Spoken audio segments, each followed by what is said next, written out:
Hey, movie fans, and welcome back to another episode of the Uncharted Media Podcast. This is episode 169. So, movies are essentially just a collection of still images placed together back at a fast speed of 24 frames per second. Basically, just a whole bunch of moving images in front of us. Well, there's certain images, specific snapshots in movies that if you pause the movie at just the right moment, it can tell the whole story. It can be a beautiful image in and of itself. It could be a wallpaper. You just pause the movie at the right point and go, oof, I need that on my laptop. That's what we're going to be talking about this week. Specific snapshots, specific moments in movies that were just like, oh, that either conveys the story beautifully in just that one image. It's gorgeous to look at. It's just cool to see.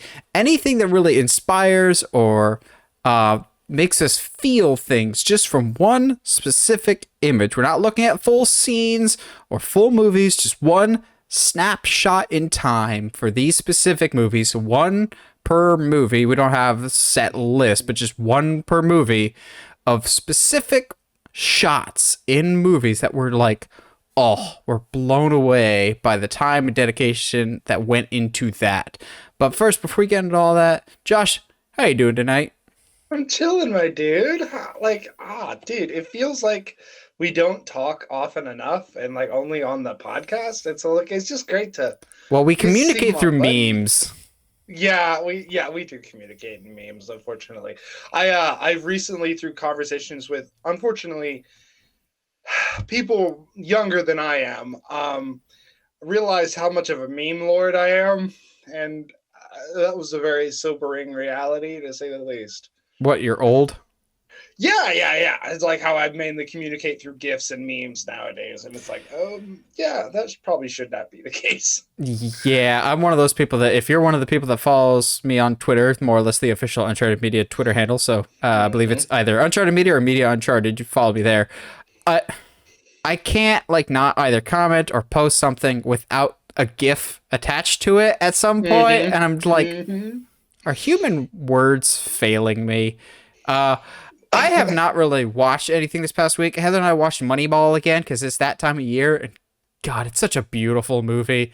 I almost put that on our discussion later today, some shots of Moneyball, but I'm just like, the whole movie is like chicken soup for me in terms of its cinematography and its overall feel. But have you been watching anything lately? I have watched absolutely nothing this week. And that is because I finished 2 books this week.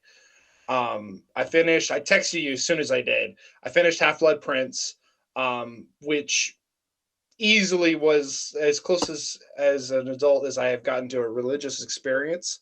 There was laughter, there was crying, there was definitely was crying. Should not have tried to finish the audiobook driving home from work. Oh, trust me, I've been in that exact same situation that you're talking about. Yeah, that was rough. There was a couple moments I had to stop, pull over, and just like let that emotions like hit.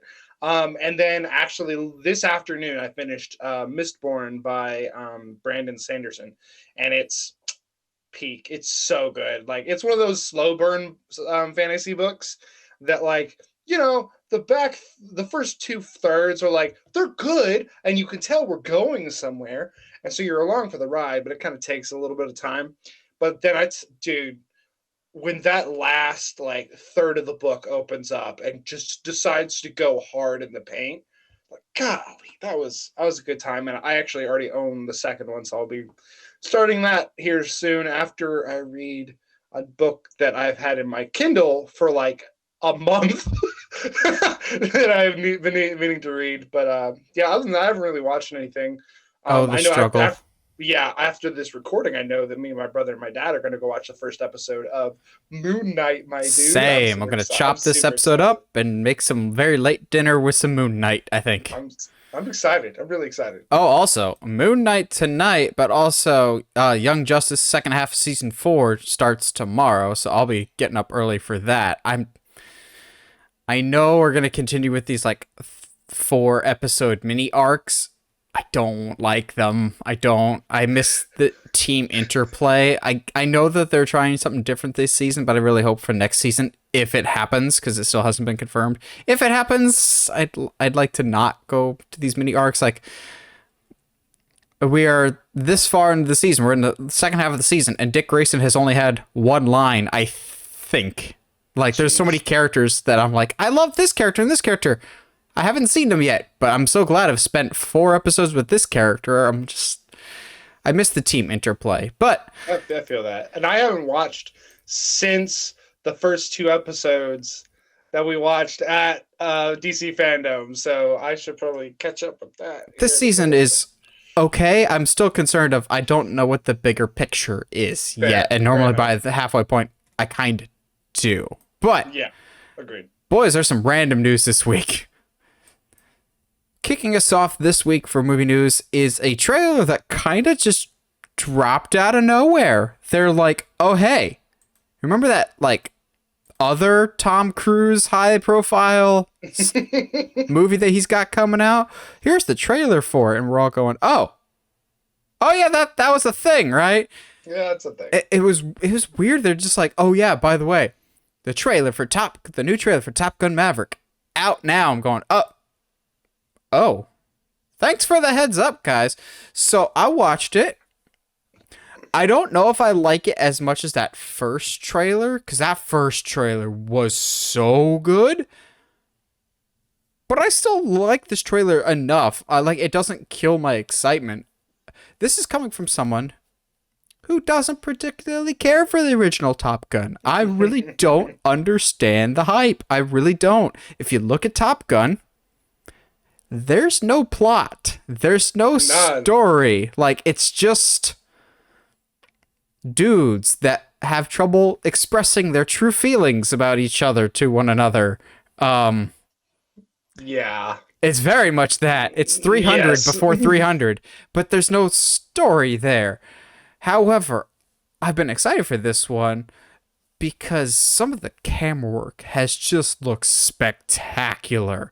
Yeah. Like, the aerial sequences in the original Top Gun are pretty impressive for their time, and even nowadays they're pretty good. But looking at some of the shots that they achieved in this, I'm going, wow. Again, Tom Cruise, did you really need to learn how to pilot a fighter plane just for this movie? Like, is that necessary? Because I know that was a big reason why this got delayed for so much is, well, obviously COVID, but 2, so he could pilot the thing himself. I'm going, really? But some of the shots look outstanding. The music is phenomenal. Like, I've never cared about the Top Gun theme. Maybe because I came to the movie so late, I wasn't familiar with the music until I saw the movie. I was like, oh, it's fine. The music for this is excellent, even if it's just the same song with 2 different variations. They've got the traditional, it's a serious trailer. So we're playing the original theme on a slowed down piano, and then we'll do an epic version of it in the second half. But it was cool. I like but don't love Miles Teller as an actor. I'm curious to see what he brings to the table. Yeah, I'm excited for this. It's not high on my hype list, but I'm still very much excited to see this. And I will say, when this does come out, I will want to see it on the biggest screen possible, because this feels like one of those that needs to be seen on like an IMAX or a big Dolby screen because of how it was shot. But yeah, no, I agree. I definitely agree. I personally, there's only one bit of information that's kind of new from the last trailer, and that's like that they're actually gonna be going into battle and not just like, what a novel concept. I know, right? And not just like, this whole movie's a training montage, which is what the first Top Gun is. So that's cool. I'm kind of excited. I don't know how much I can take getting that weird close-up of Tom Cruise's face with everything, with all the gear on his stuff and stuff, but if I see it, it's going to be in a big screen. Like, I agree with that. I think this is one of those movies that you almost have to see it on the biggest screen possible, just to get the full effect. So the trailer clearly hints that someone's gonna die, and our buddy Michael insists that it's Tom Cruise. I'm going, this was before this trailer. I'm going, after seeing this trailer, Are you sure about that, Michael? Because we clearly see Tom Cruise like stamping in the insignia into the coffin. I don't think he's the one that dies. I also don't think it's going to be Goose's kid, as funny as that would be, of just another Goose gets cooked in a Top Gun movie. I would love that. I think it's actually going to be that cocky Captain America knockoff looking dude. Yeah. That kind of looks like discount Steve Rogers. Either that, or they're going to kill Iceman off screen. I appreciated that they had an Iceman reference in this because Val Kilmer clearly is not in a position, due to unfortunate circumstances in his own life, that he like wouldn't be able to have a speaking role in this movie or a very large presence. But I like how they treated it, of like, okay, he's still around, but he's got this, he's an admiral now. He's just got this picture cameo, so to speak. Which looks good, by the way. That it was a very good looking picture, but you know, it is what it is. I think at the end of the day, like what this comes down to is, it's gonna. I don't think the death is gonna be any particular character that we're quote unquote supposed to care about. Unfortunately, I'm not looking beyond the surface level on this movie. It's a Top Gun movie, so like, it's kind of like when they announced Real Steel. Like the bar is very low for me going into this movie as far as expectations. So we'll see what happens. This trailer, like you said, the trailer like doesn't get me any less hyped. I'm probably gonna end up seeing it, but yeah. I don't know about you, but I completely forgot that John Hamm was in this. I was like, yeah, same. Oh, that's John Hamm. Cool.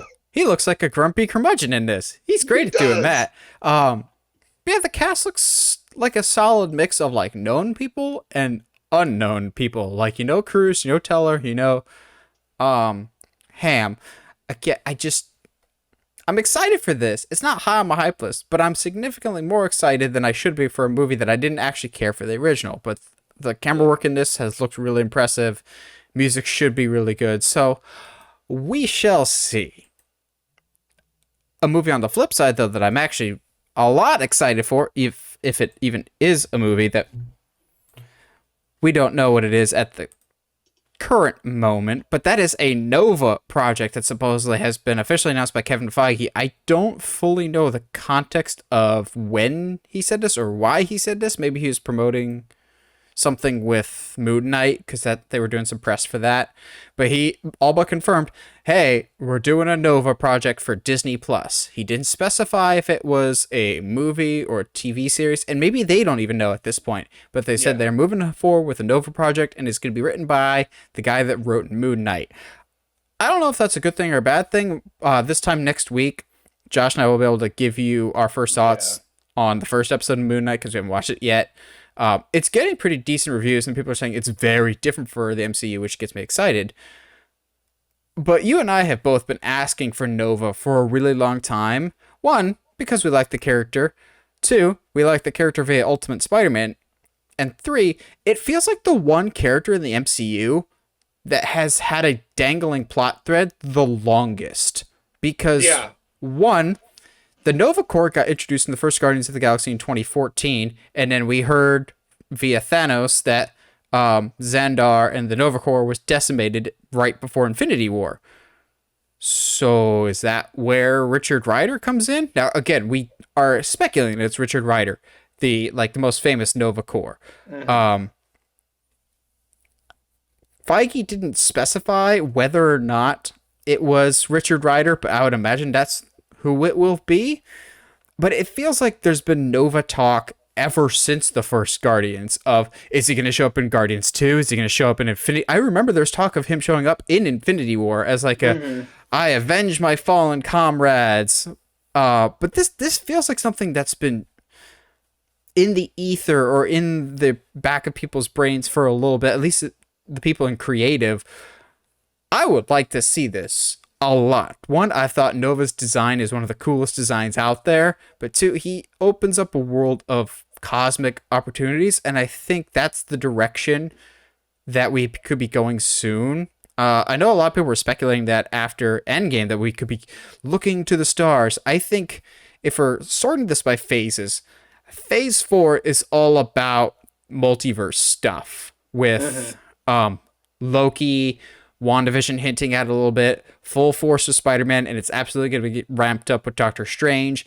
I think this is the multiverse phase, and then I wouldn't be surprised if um, it culminates in a Secret Wars esque story, and then not Volume 5, Phase 5 is where we kind of really expand the universe literally as we go cosmic.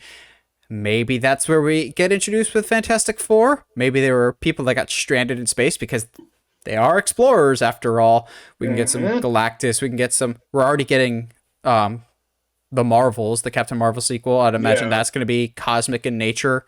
Uh, on a scale of 1 to 10, where would your hype level be for this Nova project? Yeah, I think it kind of depends on what we're going to do with it. The thing about about Nova is that you can easily make it like a knockoff Green Lantern esque kind of story, and just have like a Nova core like they did in the Guardians, but then actually have a bunch of people that are like Nova, and it's just there's potential to be kind of boring there. But I'm willing. I think once we see Moon Knight, I'll kind of gonna get an idea of like, oh, okay, I see what this writer's bringing to it. Um, but that's all I can. The hype is there. It definitely is, and I think part of that's from the Ultimate Spider-Man days. There is a small part of me that doesn't want like Richard doesn't want like a go to Nova. I just think I would like a younger Nova to kind of build. And again, this is so just pulled from Ultimate Spider-Man. Just have that kind of team up, have like a small team of younger heroes that Nova can be a part of. Because I think we have a lot of adult superheroes in Marvel, and I think Well, we are it's kind of building the Young Avengers up. we kind of are, and so I think Nova would be a good opportunity to kind of go that direction, and maybe I'm not as familiar enough with the Nova like storyline and origin and all that stuff to really have like an actual opinion on it. I wouldn't be surprised if it gets connected to Captain Marvel at the very least, just like as a cameo or as a training thing or what have you, because she's still kind of connected to the Nova Corps and all of that. So I think here's my kind of really out of left field thought that I have. There's something that's even more connected to the Nova Corps, and I talked about it earlier. The Guardians of the Galaxy, mhm. but not where we think it will show up. If I had to put money on it, I think this new Nova could show up in the Guardians of the Galaxy holiday special on Disney Plus. Because Really, James Gunn has said we are introducing a really iconic Marvel character, a big name character into the holiday special. It'll go specifically to Disney Plus, like this Nova project will be. And James Gunn, more than any other MCU director currently, has the most experience working with the Nova Corps because they were first introduced in hmm, his movie. yeah, I don't think it'll be Guardians 3. I think they'll be focusing on other things like the High Evolutionary and Adam Warlock. yeah, We already know that they're going to be there. But Nova showing up in this holiday special, that could be a thing that yeah. really I can totally see that. turns some eyes. That's just my off the top of my head, but there's enough clues there that I'm standing a little more firm on it than usual than just a shot in the dark. Yeah, I mean, I think it makes the most sense for James Gunn to introduce Nova, at the very least as a Before new he leaves introduction. for DC. Yeah, he's totally leaving for DC. There's no doubt about it at this point. But I don't hate that at all. I part of that's as a DC fan, but also just I think there's only so much James can do in the Marvel universe. Yeah, I'm down. Sure, why not? I think with if Xandar truly is decimated, then the Nova Corps is going to have to build from scratch. So they're going to need some sort of champion. I don't know. And now it is time to talk about the most beautiful man in the world finally being one of the most iconic horror characters of all time, as Nicolas gosh darn Cage will be playing Dracula, and we have our first official look. Now, normally we don't talk about set leaks because there are things that have been leaked out that the studio never intended you to see. However, given that these pictures showed up in People magazine, it was clearly approved ahead of time by the studio. That being said, God, I love this look so much. There's so many little details. Like, I love that the red is like ridiculously oversaturated to the point of like, if this is in black and white, that's gonna pop a lot more. I don't think it's gonna be in black and white, but that would be awesome. Or if there's black and white sections, I like that all the little pieces I'm looking at now. I like that all the little pieces have echoes of previous Dracula incarnations. He's got the Widow's Peak of Bela Lugosi, the pendant, and also the really bright red kind of makes me think of the Gary Oldman one from Bram Stoker's Francis Ford Coppola Dracula. I also love that we're either in the middle of or on the verge of a huge Cage-assance, because I don't know if you've checked the Rotten Tomatoes score for The Unbearable Weight of Massive Talent or not. Not recently. It's in the high 90s, dude. Attaboy. And everyone's like, yeah, it's a loving Nicolas Cage homage. I'm like, y'all slept on the beautiful man that is Nicolas Cage. Some of y'all saw Pig, and oh my gosh, he's amazing in Pig. I feel like he's on the verge of some really big things. Because yeah, I think Unbearable Weight of Massive Talent is like his first like major studio project in a very long time. Which I love that he came out recently in an interview. He's like, yeah, I know I did all those like directed DVD movies, but those were to pay off debts, which we already kind of knew. But he's also said, I stand by all those movies. I gave 110% in every movie, which you and I have been saying that forever. Yeah. Even terrible movies, he gives 100%. And I expect nothing less for this. I said it before, I'll say it again. I have a love-hate relationship with the director of this movie, Chris McKay. I love Lego Batman movie so much. And then I got super excited in 2017. Chris McKay directing live-action Nightwing movie. I lost my mind. And then he's like, well, the script is taking longer than usual. I'm going, okay, that's fine. That's fine. Chris McKay is working on a Dungeons & Dragons movie. I'm going, oh, cool, you're doing it after the Nightwing movie. Actually, I'm doing Dungeons & Dragons first. Oh, then you're coming back to do Nightwing. I'll get around to Nightwing, but before I do that, I'm going to do Renfield. I'm like, the heck is Renfield? Like, just focus on the task at hand, man. Which, the Nightwing thing, I might be coming back to that eventually, but that's a topic for another day. I like the design here. They're clearly going for a horror comedy route, judging by some of the names attached to this movie. Also, my doppelganger, Nicholas Hoult, will be in it. I think he's a really talented actor in most roles. He kind of phoned it in as Beast in the later X-Men movies, but so did some of the other cast. Looking at you, J-Law. But Josh, you see the beautiful, magnificent caged man that is Nicholas as Dracula. Thoughts? This literally, no, like, and what's crazy is I think if you took away the People logo and took away the Renfield attachment, I would literally just think that this is Nicolas Cage throwing money at doing a cosplay of Dracula. Like, it, because it's then that's not a knock on quality. That's like, this just looks like Cage is like, yeah, see, I got the Widow's Peak from that and the red to reference some of this other stuff. Like, how is that not? You know what it looks like? It looks like Marilyn Manson cosplaying Nicolas Cage. Yes, exactly. Like the beautiful people, the beautiful people. I removed a rib. Like, it's just so good. It looks great. I love that the fingernails look like claws. Like, there's just so much to like here. Did you see? And I don't know if this was an interview for this, coming up or whatnot, but he's recently found out what getting caged is, Yeah, I saw that. which is so fantastic. He's like, he literally legit goes, am I having a trip? Like, is this a real thing? There's no way this is a real thing.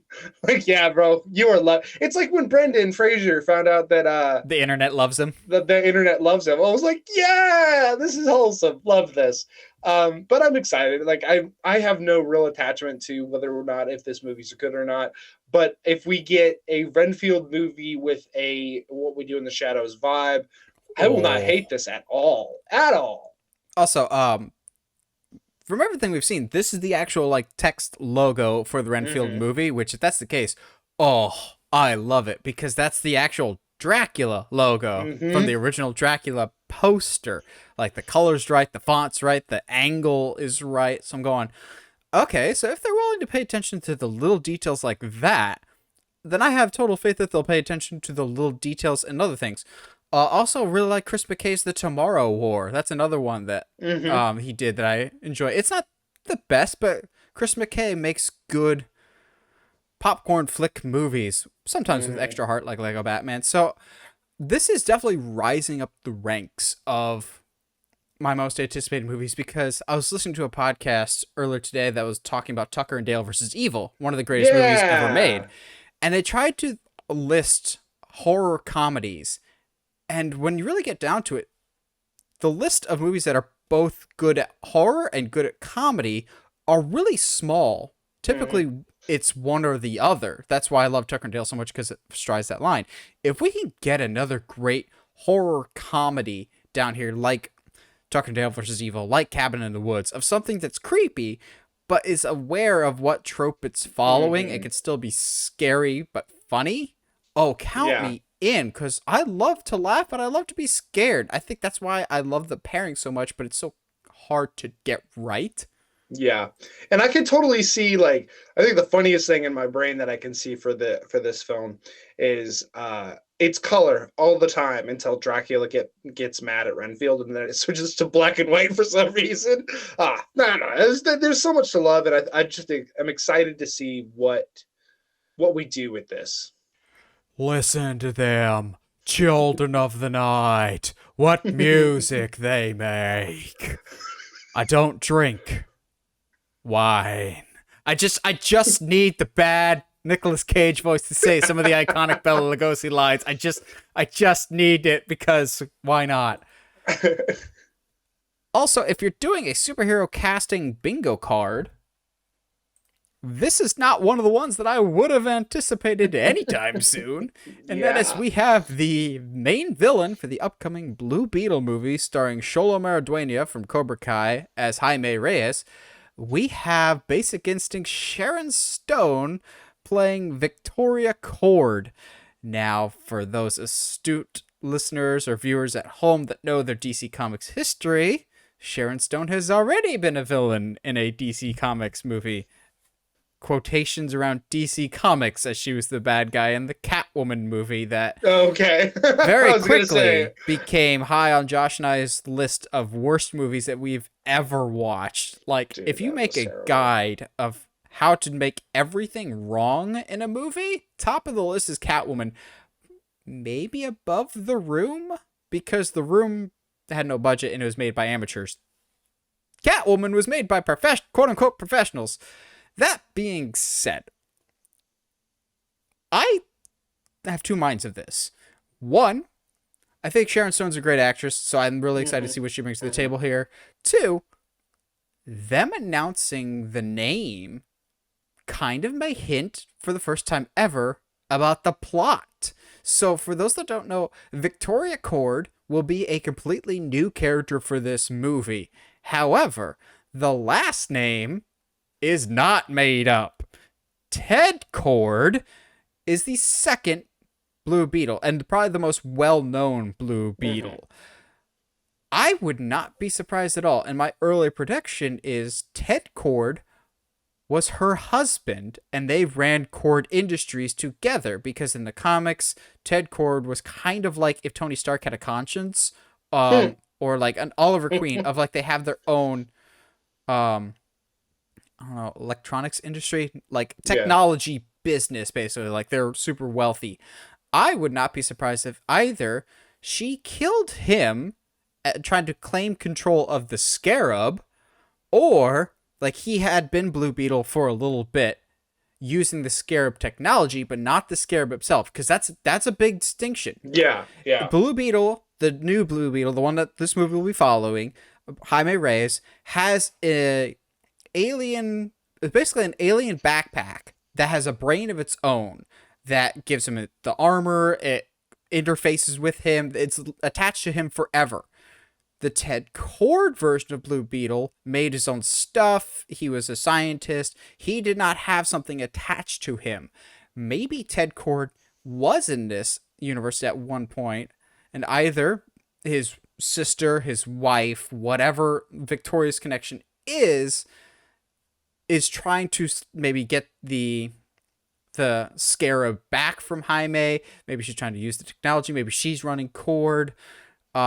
I think the fact that they name dropped her name was Victoria Kord when they like officially announced this kind of starts giving us our first little breadcrumbs for this. Like, you and I have already been massively hyped for this project forever. But now that we're starting to get some speculation about the storyline, does this get you more excited, less excited? Thoughts? I'm you know me, man. I reserve hype for the first trailer. I try not to get too excited until I kind of see what we're offering here. It is very interesting, though, that they're bringing in a Kord of some sort in this scenario. It's interesting that, because to me that says we're not going the route that Injustice did, and that just completely ignoring that any kind of Blue Beetle happened before this. But they are like acknowledging that something has come before this. What's going to be interesting is whether or not they keep Kord Industries, how do I say this, comic book accurate, in that, like you said, Tony Stark with a conscience, in that there was nothing shady going on underneath. But maybe that's Victoria, who either wife or sister, is a part of that shady stuff. So, like you said, dude, there's a lot of possibilities here. I just, at the very least, think it's very interesting. We're acknowledging the possibility of a Blue Beetle coming before Jaime, and which means to me more of him stepping into the role of Blue Beetle and less of, hey, I could be the Blue Beetle, which is kind of like that. That's definitely a more interesting story of like, all right, this is who the Blue Beetle was. How do I step up to that mantle while still making it my own? Yeah, like, could they be trying to follow the footprints of like an Into the Spider-Verse, which as soon as they announced Blue Beetle, my first thought was, oh, so you're trying to capitalize on some of the money of Into the Spider-Verse of picking an obscure comic book character that appeals to a younger demographic. But I think this could be a really cool idea. I also would not be surprised if, until they get stuff figured out with another property that I was almost tempted to make the whole Flash situation its own separate topic, but we don't want to get into that overly negative stuff here, as sucky as that is. Until they get that crap figured out, maybe they substitute Star Labs for Kord Industries, because they kind of have the same technology base. So if we could get some like Star Lab related stuff, of maybe a hint to like Superboy out there somewhere, or some other Young Justice adjacent storylines, because a lot of stuff can come out of like a Star Labs or a Kord Industries in terms of like science messing with stuff. The biggest ringing endorsement for this movie for me right now is the fact that they decided, you know what, we have this much faith in this movie, it's not going to HBO Max, this is going to be a theatrical release. I think that's the biggest sign of confidence, and it's, to me, honestly, it's only a matter of time before that happens to Batgirl. I think once the Discovery merger goes through, the Discovery merger happens, I think that'll be announced. It'll get delayed, because every DC movie is getting delayed, and one in particular, it's probably for the best that it got delayed, so you have time to take out your big dick actor who does not deserve to be in his role anymore after his horrendous activities. Yeah. But again, I'm not talking about that. Uh, but also, like, because it's there and I can't not acknowledge it, what kind of car do you think Jaime Reyes drives? A Cord. Mhm. It's an electronics company, and so at some point Jaime's going to be like, "I'm going to have to cut the cord." And then Nope. Shinedown starts playing. Yeah, cut the cord. Oh, hey, man, Planet Zero drops next month, and I could not be more excited. So, lastly for our news this week, it's another one of those topics that is just like, oh, so this is official now, because I feel like we've been Yeah. talking about this forever. And that is that we are getting an It prequel series on HBO Max. I thought this was already kind of a thing, but maybe it's just not confirmed. I was excited about it because I actually liked the first Andy Muschietti It. I wasn't overly enthusiastic about part 2, but to be fair to Andy Muschietti and the people involved, the second half of the It book isn't as strong as the first. Yeah. It's just basically the first one over again as adults, except more flashbacks. I was excited until they kind of gave some very sparing details that they're like, yeah, it'll be set in the 60s, and it'll be like the origin of Pennywise, and it'll be the origin of him and Darium going, but didn't we see Yeah. like in either the first or the second one that he's been around since like the Pilgrim era? Yeah. Like that set it in like the Vavitch era or Fear Street 1666, that era with like an early Pennywise with a technology-less world. Maybe he's not a clown. Maybe he's just a person. That sounds a whole lot more interesting to me than just sticking it in some... Let's take 60s. advantage of the 60s vibe all over again. Like, it works for Stranger Things, it'll work here again. Like, come on, man. I honestly, the only thing I want out of this series is a space turtle. That's all No! I want. I That's all don't want the want. space turtle! All I want, bro. For That's those like that... literally that's the only thing that they haven't shown from the It books. Well, Like, technically, in the first It, when, who's the main character? Not Georgie. He's the one that gets nom-nommed. Bill? Bill. No. When Bill Is it? goes to Yeah. the basement, he's holding a Lego turtle. So I think that's the closest we'll ever get, and hopefully the Nope, closest we ever nope. get. Because for those that don't know, in Stephen King's own book, in the It book, that neither the show or the movie has adapted, thank God, the only way to defeat the alien being that is Pennywise, because he's an alien, is essentially to get high and talk to a cosmic turtle. When you have as many books as Stephen King, they can't all be winners. But even when your big books... What? But why? But what? Like, okay, Okay, Steven, so we're going to make this terrifying clown that sucks the souls out of children and eats them because of their fears. What's his biggest enemy? A cosmic turtle. Like, I know he did some drugs back in the day, but I didn't know he did every drug back in the day to come up with that. Dude, well, okay, so here's the thing, right? For a long time, like the theory of space and whatnot is one of them, and I hate that there was actual scientists believed this, that like the Earth sat on the back of a giant turtle swimming through space. Like literally in what book is A History of Time by oh geez, what's the scientist Stephen Hawking.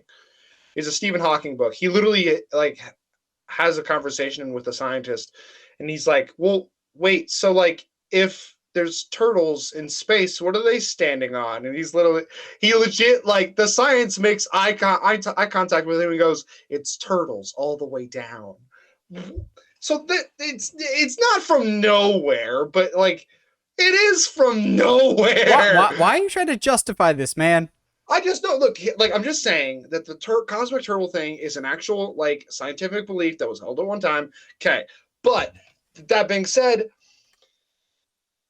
why does he have a thing with the clown? I think like you said, man, I did definitely find like Pennywise running around attacking like the Quakers or something is far more interesting than Pennywise jumping around in the 60s. I just like when it comes to the 60s, I just get, hey man, let's do a true crime drama, but with it. Like I don't like it. I just that You doesn't don't sound like it? appealing to me. Mm, mm. It just doesn't sound appealing to me. I'd much, and maybe it's the wanting to get more of the Vivitch, but like I it sounds more interesting to me to have literally nothing in existence that could even combat um, the alien.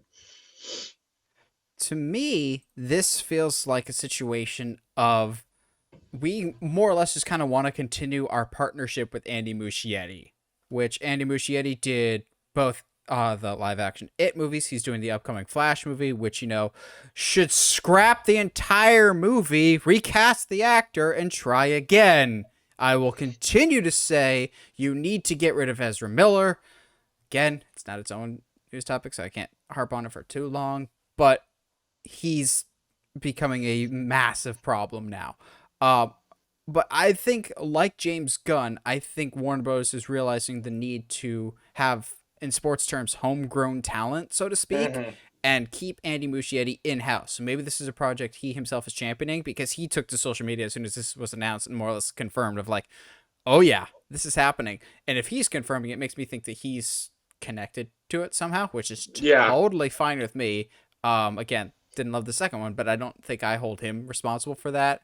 I'm curious to see how the Flash holds up with a new actor of all things. Mm-hmm. But again, I want to be excited for this because I will always be excited for new horror series, but I don't know if setting it in mid-century America is the most interesting as opposed to like a colonial America or Mm-hmm. some other time in American history that could work better, but I don't know. Well, as per usual, this week's episode, as it is every week, brought to you by TeePublic, your one-stop shop for all things Uncharted media related, where you can get your shirts, mugs, t-shirts, hoodies, stickers, whatever you want with the Uncharted media logo on it. That's where you can go. Support the show. Check us out wherever you get your podcast, YouTube. Check us out on social media, wherever you search either Uncharted Media or Media Uncharted. You'll find us there. Now, let's talk about some amazing shots in movies. Again, this is essentially like if you pause the movie at a specific moment, that image that you're seeing on your screen is either beautiful, horrifying. It leaves some form of emotional impact on you, whether it's like you can boil it down to telling the whole story in that one image, whether it's just cool to look at. If you could just take a picture of that one moment, set it as your wallpaper, set it as a feeling, whatever else. That's kind of what we're looking for here. And I know Josh already has a ton Mm-hmm. of them. Yeah, so since before we hopped on here, I did take like a few off my list, mainly because I personally hadn't seen those movies, but I know them from the scene. You know what I mean? Like so, something like the the the standoff in Once Upon a Time in the West, when you have the three guys Mm. getting like that kind of stuff. Like I've never seen the movie, but I know of it from that scene. Or something like the icon. I tried not to do just like stuff that's iconic for iconic sake, like the scene, the air shaft scene from Die Hard, where he's like flicks on the lighter and he's like stop. Like that's, while it's a cool scene and it's iconic, it's definitely not like, wow, I could have that. I could have his face on my computer monitor. Yeah, it doesn't stick with you as much as some other Yeah, shots that you might see. yeah, absolutely. I'm gonna go old school. I'm gonna Oh, start us good. We off need some of those. super old school. Um, and I did try to make my list a little bit farther back in the past decade or two. Um, so something that is when you think horror, you know what? I'm going to tie this into our new a news topic. When you think of Renfield and Dracula, there's a quote unquote knockoff Dracula movie with a very iconic scene, and that is Nosferatu, with him Which one? creeping. The one I picked is him creeping up the stairs, and you have the shadow out like being up on the wall. And to Okay. me, that's what I see that, and I'm like Nosferatu. I think of Nosferatu. I think of that scene like every single time. I didn't know if you were going to go with either the staircase or when he's standing in the doorway, That arms one at his true. side with the ridiculously long arms. Like, I think either one of those scenes could work. Now you brought up Dracula. It's not on my official list, but I absolutely think it's worth talking about. And I think that's the first establishing shot inside of Dracula's castle in the original, both in the original Dracula and in the Spanish Dracula that used the exact same film set during the nighttime, which I think is cool. Um, but for a movie in the early 30s, the set Mm-hmm. design and the production design, like, it's not a matte painting or whatever else. That's just the inside of a gigantic structure that they built, and it looks Yeah. so fantastic. And it's this big swooping crane shot. Obviously, we're not talking about the movement, it's a steady shot. But like when you think inside a creepy mansion, probably going to be scouted by Mystery Inc. Incorporated at some point. Yeah. That's what you think of. So I have some dramas, some horror, obviously multiple Star Wars entries, some Disney, and superhero stuff. Yeah. Which of those should we tackle first? Let's get our dramas out of the way, my friend, because unsurprisingly, I have a couple Ryan Gosling movies on my list. Shocker. I know. But like when you think about it, like Ryan Gosling has been like the more I looked at it, like this guy has been batting 1,000 for a while. As far as if you're considering like movies that just look good, his movies also happen to be good. But something like Drive, which was very hard for me to pick a scene from Drive, in which I was like, that's fantastic. The upshot of him holding the hammer, gorgeous. The slow shot of him going in for one of the first kiss with a sunset right behind him, fantastic. The one that sticks with me is when he is on the phone looking over the city. It's like back third of the movie, if I remember right. I can send you a picture of it because I actually have it saved on my computer because I did that. So But you know it's a good shot. yeah, like at the Drive in general is a beautiful movie, but like you get this, it's the superimposed, like he's kind of shrouded in shadow, and you get the nighttime light of LA that's sprawling out in front of him as he's like trying to make this tough decision of do I make this choice of doing something that's going to potentially get me killed, or do I just I don't know drive off into the night and just walk away from it? So it's fantastic, and obviously like Blade Runner 49 is up there. Movie is Just all of it. all I like. I tried. I really try to pick a scene from it because I mean, there's the first time you see him walking to his apartment, and you get like the first like street level shot, and so you get the sprawling skyscrapers, and that's all cool. You have this the first time he's in the tower when he's walking down, and there's all those naked androids, right, all in glass cases, and you got the moving light, like oh fantastic. You have I just like there's so I could Or talk. the one that everyone always points to. Whenever I see a picture from Blade Runner 2049, it's always the same with the gigantic neon pink Ana de Armas hologram talking to him like such a Yeah. tiny guy. I always think that shot. Well, Uh, in that one like definitely explains the movie the best, I think.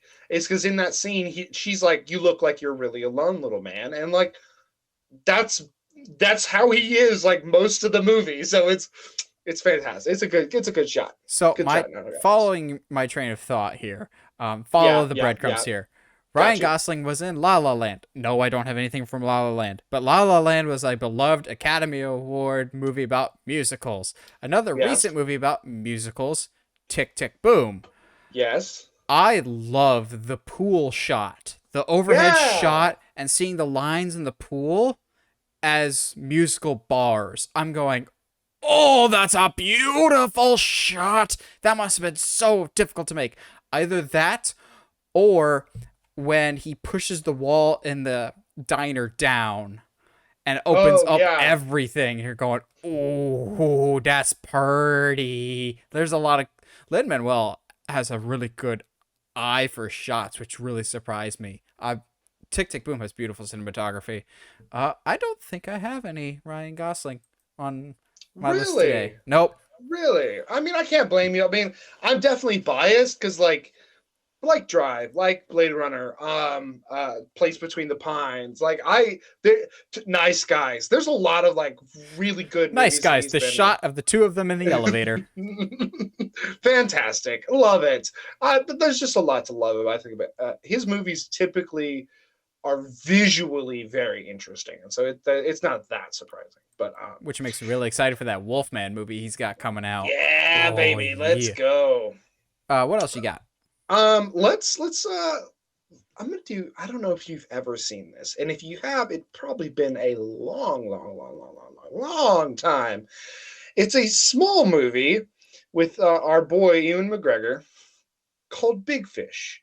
There's a scene of him standing in these bright yellow tulips. I'm not particularly a huge fan of the movie in Yeah, I was supposed to general. say I don't like the movie. It's fine, but the scene of him standing in these bright yellow tulips has still stayed with me. I'm just like, because it's very contrasting. Because, and much like the movie, I'm not going to give the movie as much praise as it doesn't deserve a lot of praise, honestly. But him being dressed in this dark brown suit, it's dirty, and just being in this field of bright yellow tulips, to me is very.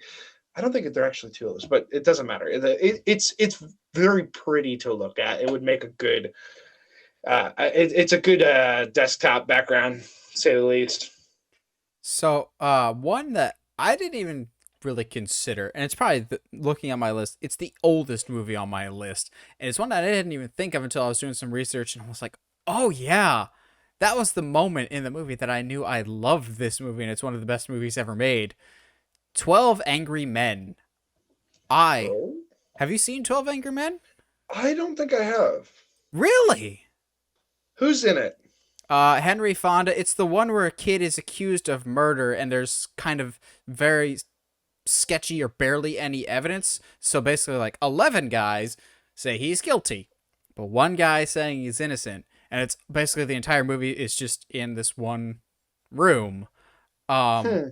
oh, it's one of the best movies. I think it's either 54 or 64. It's like very much an older movie. Mm-hmm. It's one of those that's like it's been adapted into stage plays a lot because it just takes place in one location for basically the entire movie. Hmm. But throughout the movie, the one guy that's been saying he's innocent has slowly but surely turning everyone else into the room. So over time, it's like becomes like three guys, and then half the room, and then the majority, Mm-hmm. but not everyone agrees to it. And the whole time, there's one. I wouldn't say he's a bad guy, but he's more or less the antagonistic guy of just like, um, those people are always committing crimes and whatever else of like putting a label on this kid that he doesn't even know. And Mm-hmm. in this moment, he like has this full on outburst and everything comes to light of like he's absolutely emotionally projecting failings that he's had with his own kid onto this kid of just Oh like, wow. why didn't you do this? Why couldn't this kid live the life that he was promised or was given? Why did he make this choice? And in that moment, everyone else in the room stands up one by one and turns their back on that one guy. And so you just get this one Wow. guy absolutely livid, screaming, and you get everyone turning their back because in that moment they realize why he's mad at this one person. It has nothing to do with what the kid did, and so it's just a freeze frame of the everyone turning back with one guy yelling and screaming.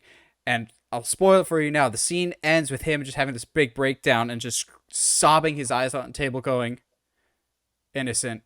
He's innocent." Of like, dude, look up 12 Angry Men. It is so. It's like if Aaron Sorkin was alive in the 50s or 60s, he would have wrote 12 Angry Men. It is very it's very Sorkin-esque dialogue of it's very much you are clinging to their every word that they're saying. It's so well done, and the one shot of like the realization is so good of literally turning your back on the one guy that cannot be reasoned with. That's awesome. Yeah, I love scenes like that. I think the culmination of what movies are building to, yeah, that's like that symbolism. Oh my goodness, is pretty strong. I think, yeah, because like that's very much what happens at the end of Fight Club, which is definitely a scene that I have always loved watching. You know, them holding hands and watching, and it's definitely on my list. Watching these credit card buildings just blow up. Love it. It's a culmination of what all this movie has been building to. And we also have some history with Fight Club, which, yeah, boy. Listeners at home, that was the first movie Josh and I ever watched together was Fight Club. And I still very much have questions of how Edward Norton is still alive after, blowing half his face off. Going, but if you're still alive, then how is Tyler Durden still alive? Spoiler alert for a movie that's old. It's old. It has been spoiled multiple times. Oh, yeah. But yeah, that final shot in Fight Club is pretty iconic. And that's either in a whole bunch of dudes' college dorms or the Fight Club poster with Brad Pitt holding out the bar of soap. Which someday we'll do best movie posters. I've just wondered how we're going to do that because posters involve knowing what they look like. I'll save my combat dramas for last. Yeah. One of the greatest movies of all time in my book, and a lot of other people's books, is The Shawshank Redemption. I knew it. I knew we were going to talk about Shawshank at some point. I have it on my list. And there's a lot of great shots. There's a lot of great shots carved in the beam. So was Red. I love that shot. Or the God shot at the end of the movie when they're on the cool waters of... I'm not even going to pretend to pronounce how that island's name, which, quick side tangent, I love when Family Guy spoofed Shawshank because he writes the letter. He's just like, hey, remember that island I told you about once in conversation a decade ago? And Cleveland just goes, crap! And Peter's just like, oh, is that him? No, that's not him. Like, that's so reasonable because they only talk about that one time so many years ago. Yeah. But there's so many good shots in Shawshank. Maybe it's that God shot where you go over the complex and you see the whole prison yard for the first time.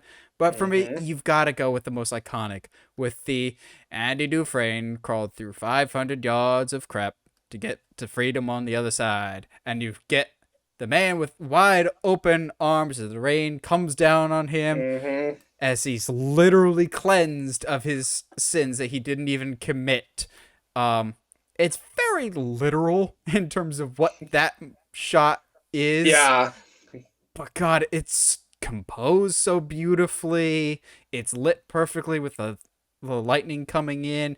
It's the perfect encapsulation of the movie itself. There's some great cinematography in all of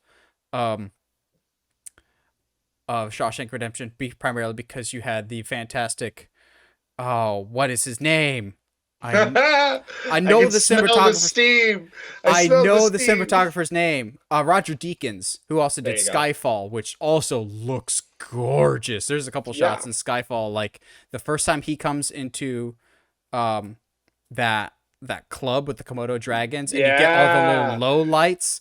But another honorable mention that I have for Skyfall is the scene that got ripped off in Shang-Chi with the silhouette fight with the neon lights in the Yeah, background. God, that's beautiful. But it's such a beautiful shot. Shawshank's arms wide open, freedom, Hmm. hope finally paying off. Y'all know the cliches by now. You've seen Shawshank on TNT at least once. Yeah, and like that's my go-to if I'm going to talk about one of my favorite shots in that movie. That's definitely one of them. I mean, there's also the one where they pan over the yard as Andy plays that music. I think he's not supposed to be playing.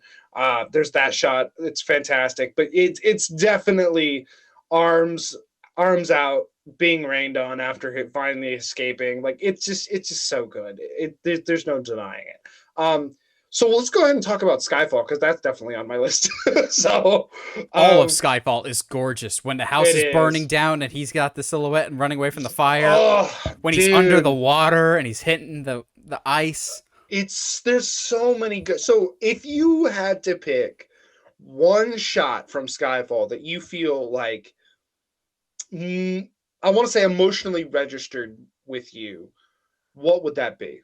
The silhouette fight with the neon lights in the Yeah, background. I love that so much uh, because it's just backlit so well. You can still clearly tell which one is Bond. I think that's super cool. I love how that looks. Either that or when he comes on the boat for the first time, showing up to that Komodo Dragon Club with all the yeah. nice little low lights that kind of look like Kung Fu Panda. Yeah, no, I agree. I'm a huge fan of that neon fight. I think the boat shot is the most James Bond shot that has Oh, ever been yeah. done. Like, God, it's such a and like there's a certain of like a boat when I first saw it, I was like, I want to be that cool one day. Like that That is tux is so so fresh. woo chef's kiss on that tux, bro. Like he is. Yeah, it's such a Skyfall is a very beautiful movie, but yeah, that neon, the fighting in front of the neon sign is just next level. And I don't want to say it's the first movie to do it because you can't say that kind of stuff, but like it's the first time I realized that that could be a thing because I think John Wick did it fairly quickly after that, and then Shang-Chi did that, and it's such a beautiful silhouette that it's hard to ignore, and it sticks with you quite a bit. So we cannot talk about dramas without talking about one of Josh and I's all-time favorite movies, Warrior.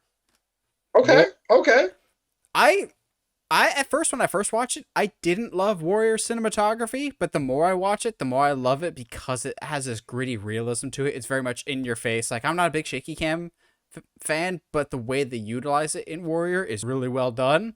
But to me, yeah. if there's one frame that stands out from Warrior, one specific snapshot that just encapsulates the entire movie, it's the final shot of the movie with Joel Edgerton holding a beaten and bruised Tom Hardy in his arm as they're walking away. Just like that.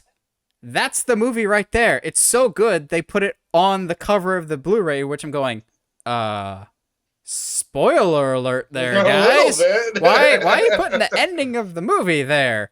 That's one of those. We'll talk about it.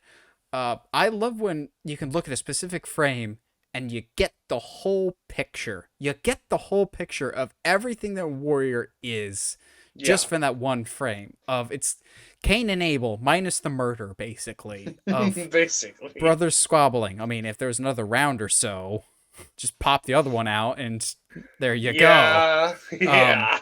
Warrior is one of the most underrated movies ever made. We continue to sing its praises. That final shot is spectacular. But there's another combat movie that I think has beautiful cinematography. Rocky Balboa. I know a lot of people, when they talk about iconic shots, will talk about Rocky putting his hands up at the top of the Philadelphia steps at the first Rocky movie. I actually prefer when he does it in Rocky Balboa, in the sixth one.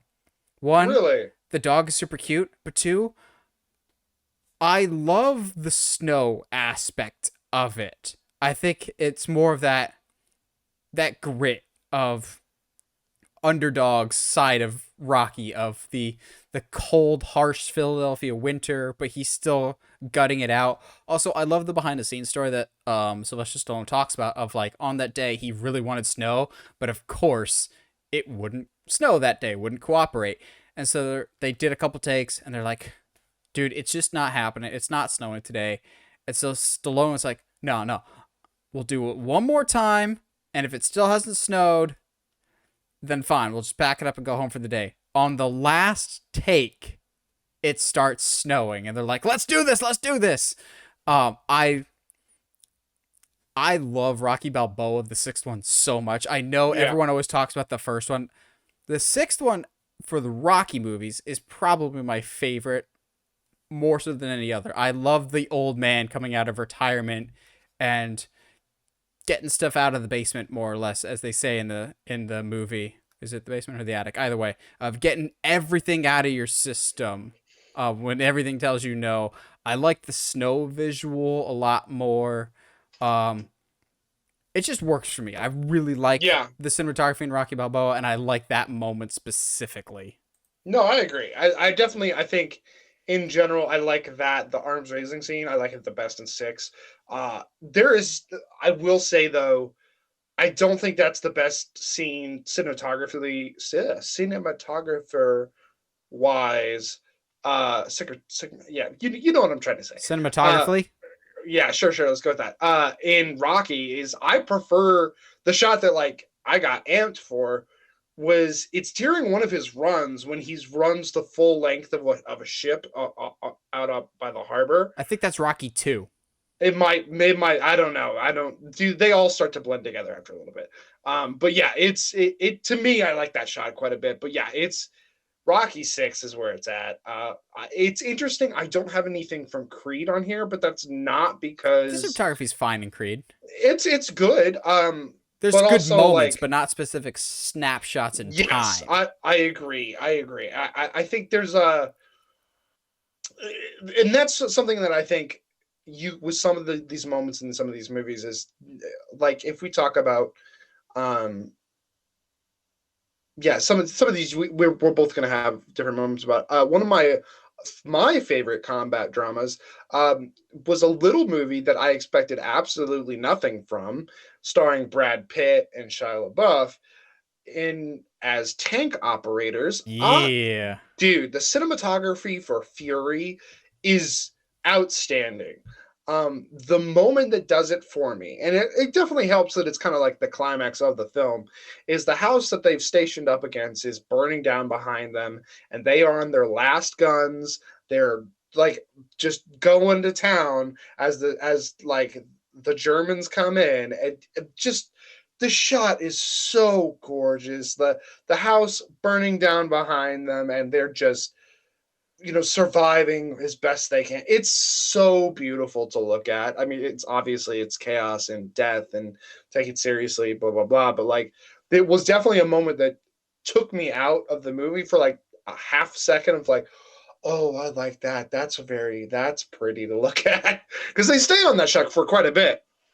Fury is the first movie, like I had seen other ones, but Fury was the first movie that really made me go, holy crap. When he wants to be, Shia LaBeouf is an incredible actor. Absolutely. Like, I think he was the best thing about Fury. And that has a stacked cast like Brad Pitt, John Bernthal, Logan Lerman, Michael Pena. Like, that's a good cast, but I think Shia LaBeouf was outstanding in that. Fury also has excellent sound design. It's so good. So I have a few horror, not a ton. Horror, Star Wars, Disney, and superhero movies. Where are we going next? Where do we want to go? Or do you still have some dramas to get through? I have I've got technically two dramas to get through. One of them is definitely a war movie, and the other is a drama thriller. Sure, let's go with that. Is it Saving Private Ryan? No, it's not. It's actually one of the more recent ones. 1917 is which one? The entire freaking movie? I know, is just a masterclass of filmmaking. It is an accomplishment. And I think like when I hadn't heard about it until it came up with all the awards, and I was like, okay, and then you watch it, and you're like, oh, and then you see all the behind stuff. From a technical standpoint, this is one of the best movies I've ever seen. Yeah, absolutely. the shot, I think I'm gonna.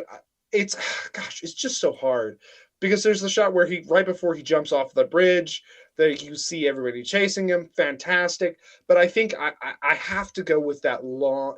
I think it's the longest take in the entire film because the quote unquote the whole movie is one take, quote unquote.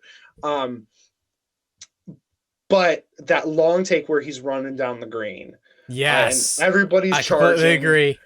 It is breathtaking, both in just aesthetic beauty, storytelling, the amount of work and planning that had to go into that scene, and just like how long it is, because it's not short. It could have easily taken like 2 to 3 minutes, but I'll go back and look, but I'm pretty sure that's almost an 8 to 10 minute scene.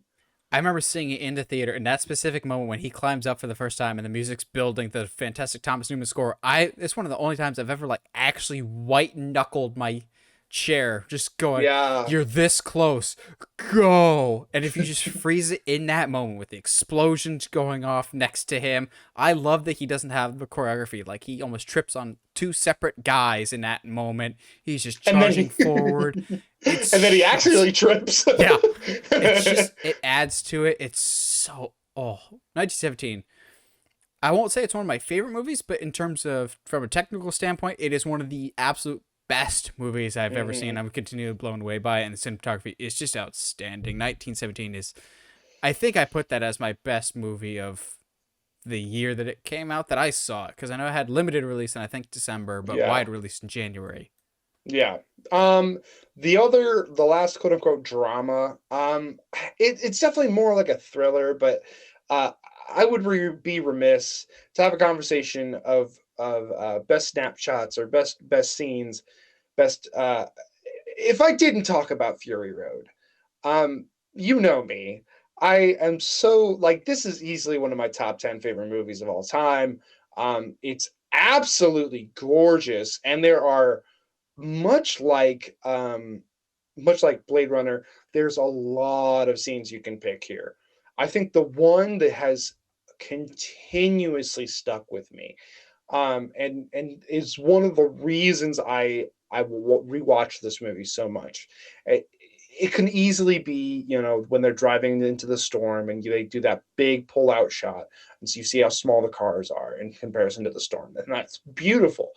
To me, the best scene of the movie, the best looking scene, the one that conveys the most is when Furiosa Yep. realizes that the goal, the green place that they were going towards, does not even exist anymore, and she just collapses into the sand and That beautiful screams. wide shot.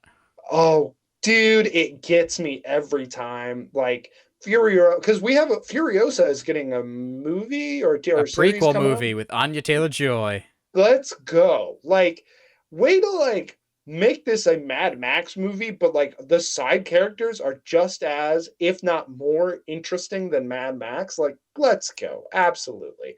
But yeah, that scene still sticks with me. And like I think I'm pretty sure I rewatch Fury Road like once every few months. Oh yeah. But just it's so good. Score's fantastic, acting's fantastic. But like that scene specifically keeps me coming back. So I have two Disney movies. One, no one will be surprised about because it's like one of the most iconic shots of all time. The second one might surprise you because it's oddly specific, but it's always stuck in my brain. I'll go with Okay. the obvious one first. The opening to Lion King. Next. Like, okay. just okay. just obviously seeing the iconic Pride Rock with everyone Yeah. coming down, specifically when Zazu swoops into frame, you're like, that's it. Go home. Even the movie knew we can't top this. Opening credits. Here you go. That's it. Like if you just have the intro to Lion King and nothing else, probably could have been nominated for best short film at the animated short film at the Academy Awards that year because it's so well done. But the wide shot when you see the whole field and you see Pride Rock for the first time, you're going, oh wow, wow.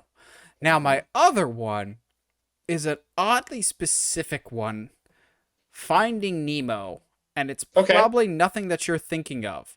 Okay. No, It's yeah, because right it's there's a right lot in Finding Nemo. after Marlin thinks Nemo has died because Nemo faked his death, and The we feels. we get a wide shot panning down of the Sydney coast. And as a kid, my mind was blown because I still maintain to this day that is one of the most realistic um shots that I have ever seen from a Pixar movie, especially for its time. Like, I genuinely forgot in that moment that I was watching an animated movie. It was like the chandelier in Beauty and the Beast of how good that looked for its time. There's this shot on the coast in Finding Nemo going, I thought this is an animated movie. And then you Hmm. see Nigel come down with Dory and Marlin. You're going, oh, it is animated.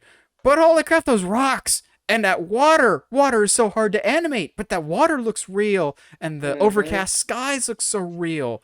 There's There's so times when much. you're watching anime stuff that you just forget that it's animated. And I love when that happens. Absolutely. I actually have two Disney movies that are not like superhero. Um, First of all, and you know me, this is not going to be surprising to you at all. I don't think it will. Anyway, Treasure um, Planet. no, it's not Treasure Planet. I had considered it, but I was like, no, let's give some other movies some shine. Like we talk about these sometimes, but not often. Um, the paper lantern scene in Tangled, Oh, it's so especially gorgeous. especially when they do, it's a, I think it's like at the beginning of the song, where it's a wide pan and it's just the two in the boat in the middle of the shot, and the paper lanterns are just floating on around. It's like, oh dude, And it's first of all, reflecting in the water. dude, there's favorite song in the film, but regardless, like, Suck it, Frozen. This is the best. god, it's so good, It's it's so much so better than good. Frozen. Tangled is fantastic. Oh man, like everything's reflecting off the water. The every lantern is moving individually. Seeing the reflection of the lanterns in her eyes, and seeing her reflected in his eyes.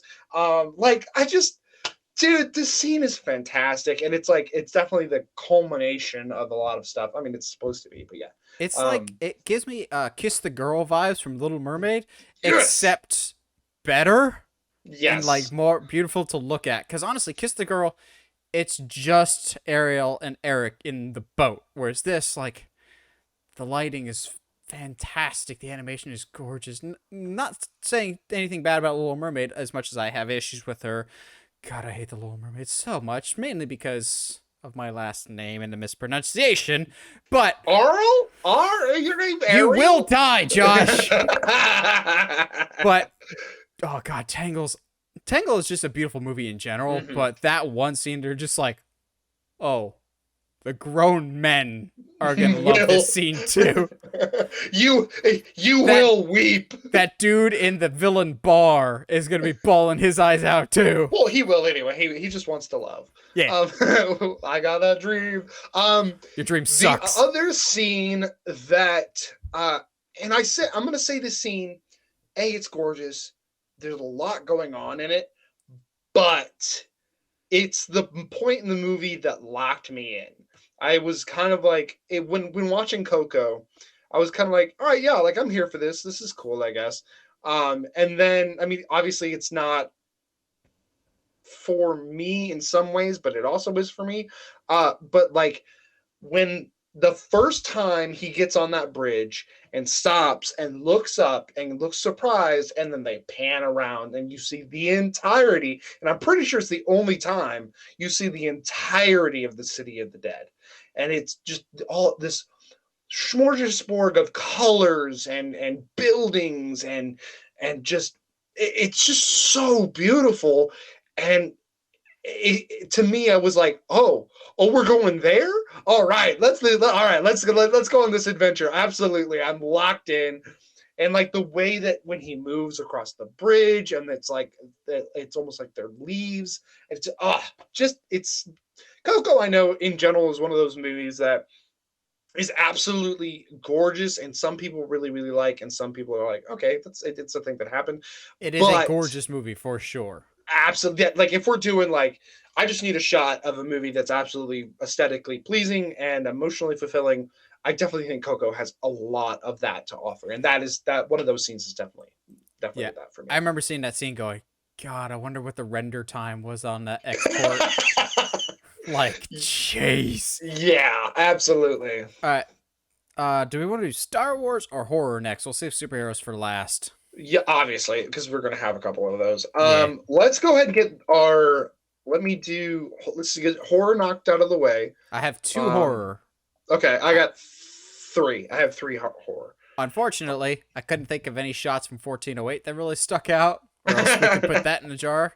Uh, Yeah, I do have one that I think the movie's fine. Josh really doesn't like it, but there's no denying it's one of the most famous shots in all of horror history, and that's the final shot in the Blair Witch Project. The extreme close up, yeah, because I don't mind it. I really don't. It's not scary, but I don't like it in the best possible way because it does make me anxious about getting lost in the woods, and that's I didn't think I was afraid of that, but watching them, I'm like, I'm getting anxious here and I don't enjoy this.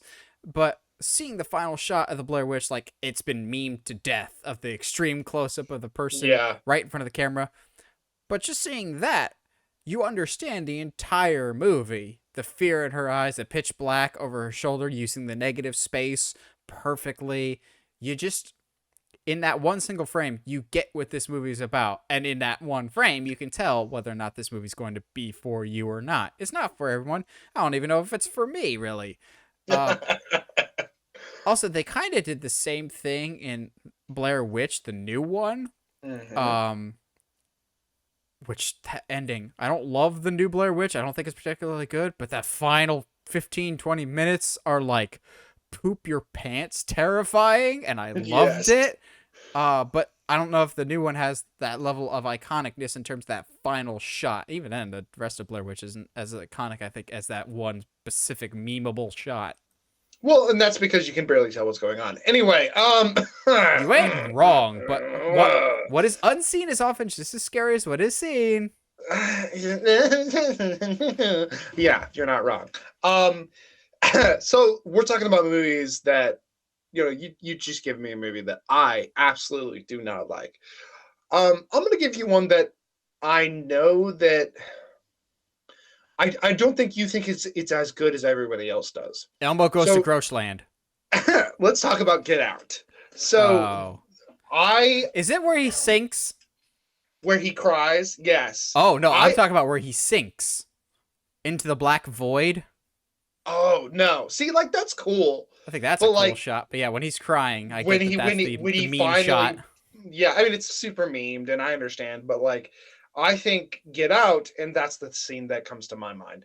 Um it it's a culmination of like a realization for him and for us as an audience as far as what's happening in the film. And it's kind of sad and terrifying at the same time. It's definitely not the strongest. I wish I had gone and looked through some of the stills from Midsommar or Hereditary, because there's a lot of or even Vivitch, because there's a lot of really pretty shots in that as well. But yeah, Wouldst thou like to live deliciously? yes, I would. Thank you.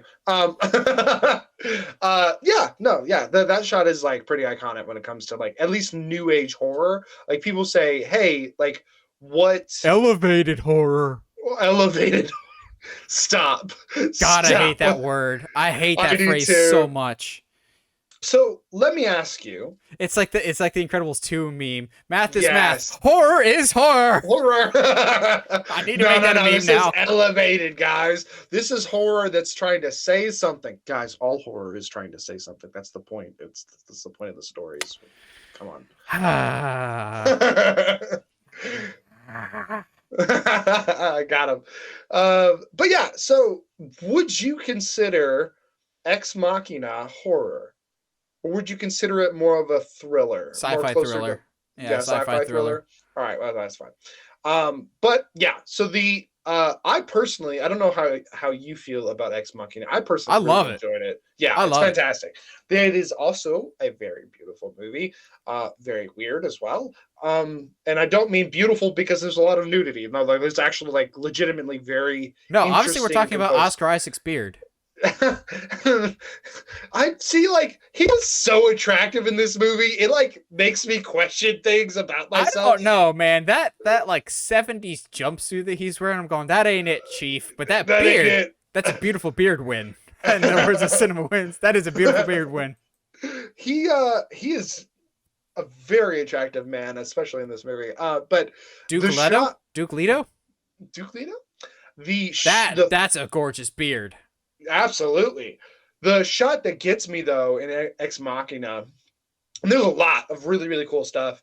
But if we're going like with a snapshot of the movie, um, is this first? It's that first wide of the first time he goes to interview the or big air quotes interview the AI.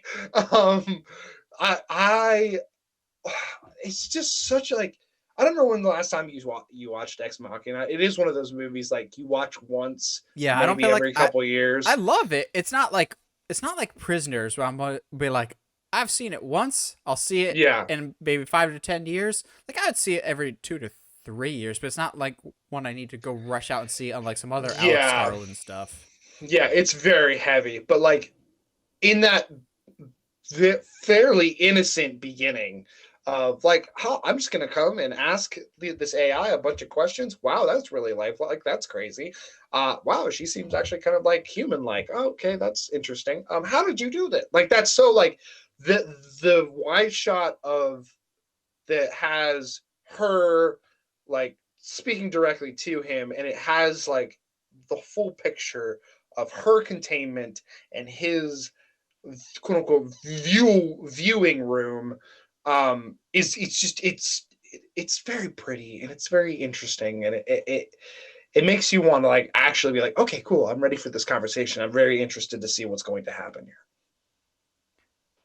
Halloween. That's where I gotta go next with this. My Yeah, other yeah. Halloween. But the problem is, anybody that's listened to this podcast for more than like an episode knows Halloween is one of the most important movies of all time for me, and I love the original. I love almost all the movies in the franchise, but looking at the original, I'm just like, there's so many good shots here. I Mm-hmm. almost put when Laurie thinks she's killed Michael. No, when she first discovers her friend's body and she's up against the wall and there's this black void and all of a sudden the mask slowly appears over her shoulder right before he stabs her in the shoulder.